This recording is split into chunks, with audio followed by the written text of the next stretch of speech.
Want to know what your dog is thinking? Have a challenging dog behavior you need help with? The Dish on Dogs is your source for all your canine questions. Improve your relationship with your dog and deepen your understanding of your furry friend. Right here on the Dish on Dogs. Welcome, everybody. Welcome to the Dish on Dogs podcast. I'm your host, Jackie Bondanza, and I'm here today with one of my favorite townies. Her name is Laura MacArthur, and she is one of our best customers at our Houndstown Hangover location. And today, we're going to talk to her a little bit about the customer experience at Houndstown and why she loves us so much. So welcome to the show, Laura. Thank you. Great to be here. Thanks for coming on. And so start out by telling us a little bit about yourself, my favorite dog, Cosmo. Don't tell my dogs I said that. And kind of how long ago did he start coming to Houndstown? Okay. I adopted a lab mix about 7 years ago, and he's been coming here to Houndstown Hangover basically once a week to play, get his energy out, and it's the greatest thing I ever found because we were walking every day for an hour or two, so he comes here, he gets a lot of socialization, plays his heart out all day with all his buddies. He does. Yeah. And he met his new human girlfriend, so I know. Can't beat it. Cosmo and I were simpatico from the day we met. He's just such a sweet dog. So, yeah. And that's one of the nice things about like being an owner or an employee is getting to have those relationships with not only with customers, but with the dogs that come in. You know, we see them every day, day in and day out. So they really, it kind of feels like they're part of our lives. Absolutely. Too. And so. That's how I feel when I come here. I feel like I know all the humans. I know a bunch of the dogs because I'm a lunatic. And, and I feel like Cosmo's buddies are a part of my family. Right. So talk a little bit about why you started bringing Cosmo to Houndstown. Well, a friend of mine recommended bringing him here because he has so much energy. She boards her dogs for vacations. So I brought him just for daycare, and 12 hours later, he's exhausted and it's great, and he's tired for another 24 to 48 hours after it. And plus, he gets so much socialization, so he's very friendly when we're out walking on the street. Right. And yeah, we talk about the Houndstown Hangover, so that's a very popular thing that actually our customers started. I think they started that a couple of years ago. And it's accurate. It's accurate, right? Mm-hmm. So talk a little bit about why that's beneficial, what it is and why it's beneficial for you as an owner. The Houndstown Hangover is, for Cosmo, it's about half an hour after we get home. He gets that last burst of energy out, and then he is passed out. He falls asleep and sleeps like a baby until at least the next morning. So well worth the Houndstown Hangover. Yeah, that's funny. And we have a lot of customers who will like post pictures and videos. Sometimes of their dogs snoring. It's really funny. Yep. And they'll hashtag it the Houndstown Hangover. Or hashtag HTH. HTH, yeah, that's it for short. So it's really fun that our customers have contributed to the development of the Houndstown culture. Yeah. And that's really what we go for, right? So we don't want to be that like corporate feeling pet care facility where you walk in and the customer doesn't necessarily know the person behind the desk. Absolutely. So talk a little bit about why that is important to you. I feel like genuinely when I come here, everyone loves our dogs as much as we do. They care about us as the parents. If you're nervous when you bring your dog in, you can call here. It's a genuine, friendly atmosphere that's awesome. You know, I tell everyone I know, whether they have a dog or not, I tell them about Houndstown. I really feel the culture here is genuine, down to earth, friendly. So that's what we strive for. I'm glad you feel that way because that's what we strive for. I think one of our biggest differentiators is that.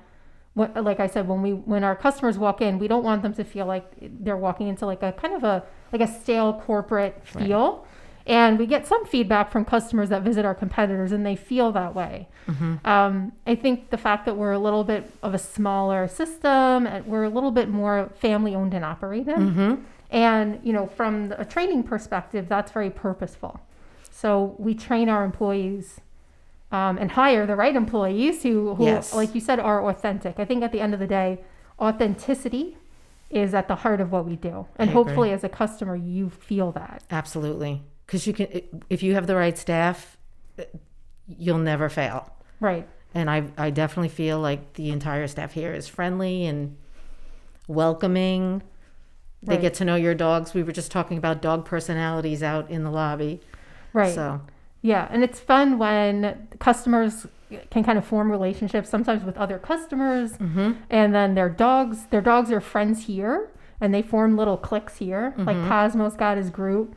We always call Cosmo the mayor, because whenever he comes into play, he goes into a playroom and he sits on top of the play set. yes. And he's just like, he's like, I'm king of the world. he has to oversee the whole room. He does. Yes. And then he's got a bunch of friends. I mean, he's buddies with Molly and Oakley. I could name a bunch of dogs.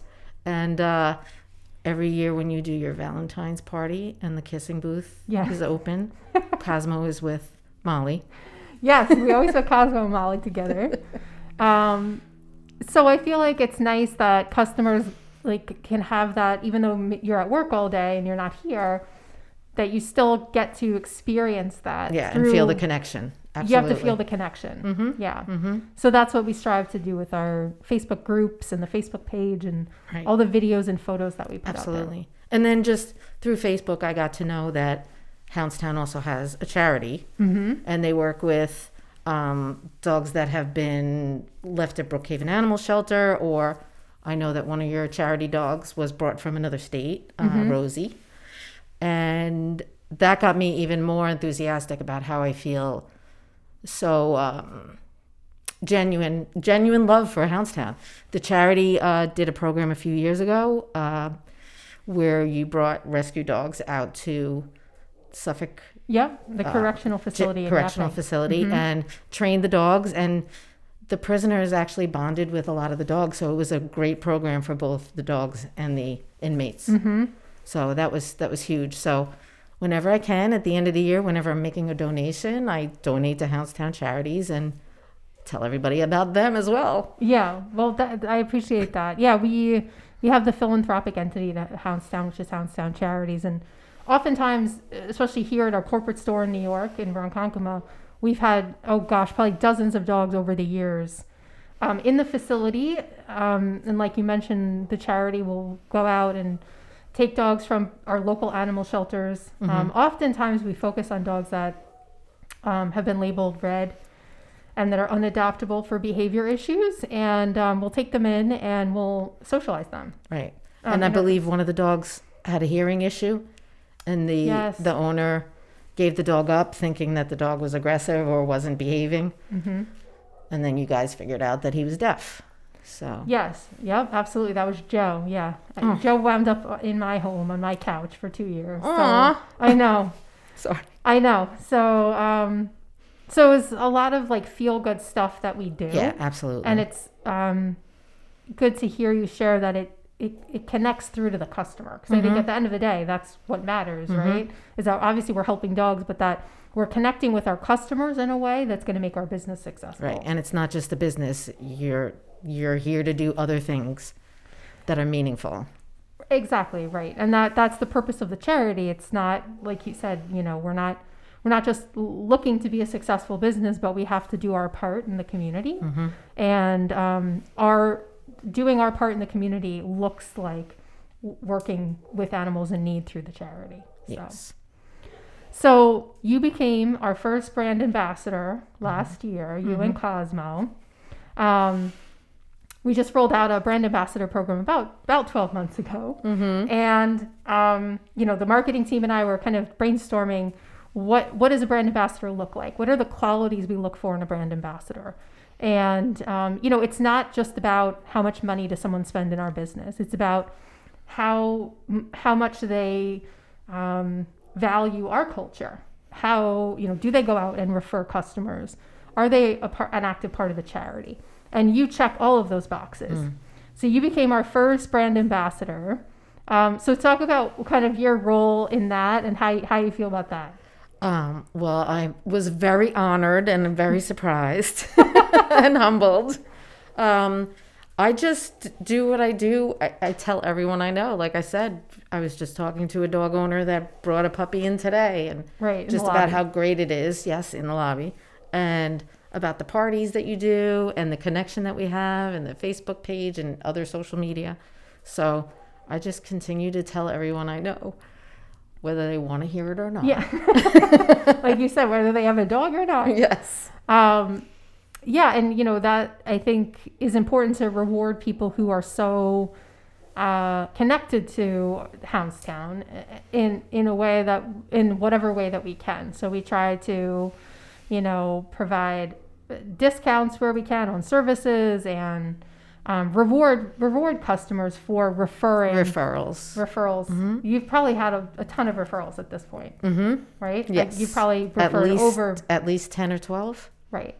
So as a business owner, when 10 or 12 people come through your door from one person, and those 10 or 12 customers are going to be customers for life. And tell other people. Yes. So this is how we build, our referral networks. So talk a little bit about Cosmo and how he is today, and, how often you bring him now. It's still pretty much once a week, but I know during the pandemic, your schedule kind of changed a little bit. Yes, with working from home, I did bring him a little less, but I'm still working, and you find working from home, you're working extra hours. Yeah. But I also felt like I wanted to keep him in his routine as well. Coming here once a week, getting excited when I would say the words Houndstown, and when we would pull onto the block, he would get excited. So he's great. He has a ball when he's here. You pretty much have to drag him to get out of here. Yeah, that's funny. We sometimes, it's funny when the dogs won't leave. Yeah. And the dogs will come out the gate, and sometimes they'll stop in the lobby and refuse to go to the out. owner. Yeah. But sometimes the owner will get them out into the parking lot, and then we can see we watch on the cameras. Yes. And the dog will lay down, just lay down in the parking leaving. lot and just refuse to get in the car. It's really funny to watch. We usually give it a good minute or two, and then we go out and we're like, do you want us to, pick need the help? dog up? Yeah. So, I mean, that's the best testimonial of all, right? Yes. And so I'm glad to hear Cosmo never wants to leave here. So, yeah, and the Valentine's Day kissing booth is coming up again. So, And then St. Patrick's Day and the pot of gold at the end of the rainbow. Right. So why do these little things that we do matter to you as a customer? I think, I think we all, as pet parents, get really excited. It's almost like your kid's picture day at school. Right. And I personally look forward to seeing the videos and pictures, even just on a regular day, if you post pictures of who's here and who's playing. And even if Cosmo's not here, I get a kick out of it. That's how I've fallen in love with half the dogs that come here. Right. Yeah. I think it's just an uplifting thing to see, Absolutely. right? If you some happy having news. a bad day. Yeah, some happy news. Especially through this year, and that's what we've always strived for, is to keep the dogs happy and in their routine. Because even though our routines have changed as humans, our dogs, like you said, they still need to interact. They still need to see their friends and socialize. So I'm glad that you've continued that for Cosmo. I think that's really, that's really important. Anything else you want to add? I don't think so. I could carry on longer about how much I love it here. Well, and that I want to come to all the dog parties. Yeah, right? Well, you've certainly seen, how about this? You've certainly seen the business evolve probably. Absolutely. Over the past 6 years. Yes. So what are some of the things that you've, noticed about the growth and we've opened a lot of new locations. Well, a few months ago, I met some of the new owners that were just curious about a customer perspective. Yes. And that was really fun to see all over the United States, these new owners who were working on opening their locations. And now seeing those locations as you post pictures at each of the openings is awesome. Besides the fact that the facilities look crazy amazing. I know. They look better than our Wisconsin facility. Yeah. Our staff go out to train them and they come back and they're like, we want to redo the whole facility. Headquarters needs to build a second floor. That's that's what everyone's been saying. Yeah. So that's really exciting. And it says a lot about you as a business and a franchise that all over the United States, you're opening locations. Yeah. And I'm not jealous. Yeah. I know. Well, it's very different experience, Yes. being customer and owning and operating in the back of the facility. But, Yes.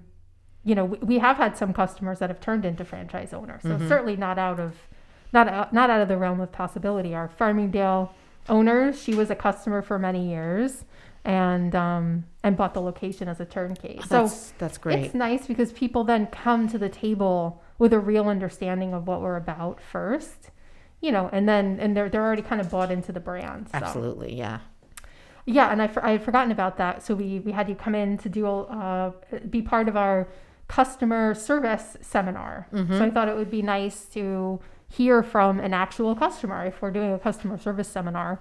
So that's super valuable because it was great. I mean, I was excited to tell, find the right staff, and those staff are genuine dog lovers, and you'll go far. You'll be great.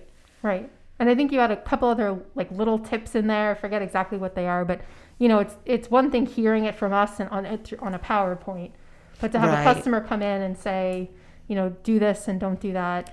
And knowing as a first time, if a parent, a dog parent is bringing their dog in, that if I'm nervous, I can call here and the staff isn't going to think I'm a weirdo. Right. That is huge. It's just like bringing one of your kids somewhere, maybe. It is. So, I stressed that to the new owners, that I thought that was great. Yeah, absolutely. And even a few weeks ago, Cosmo didn't feel well. And when I dropped him off, I was like, So a few hours later, I actually called here and said, is he doing all right? And they were like, yeah, as soon as you left, he was great. Oh, okay. Yeah, exactly. Well, sometimes they get attached to the parents. Yeah. But absolutely, having that open line of communication is 100% at the core of what we do. Yep. And I'm happy to hear you kind of reinforce that because I think pet ownership and the pet business is so personal and it's so emotional that we have to have that that trusting relationship with our customers. Definitely. And I remember maybe it was a year ago or so that Cosmo got a puncture wound here, right, from playing, and the girls called you and let you know, and you took him to the vet, and it was all good. It was just, getting scrappy. A few dogs around him got a little scrappy. Right. And he got a cut on his nose, and he was all good. But Jackie called me that night to make sure everything was all right, and he was okay, and he was. Right. So you didn't overreact, and no. I think us having that relationship and you trusting the staff was, I'm assuming, a huge part of that. Absolutely. I even said, is it bad? Should I come get him? And it was, no, it's totally up to you, but he's fine. He's actually still playing.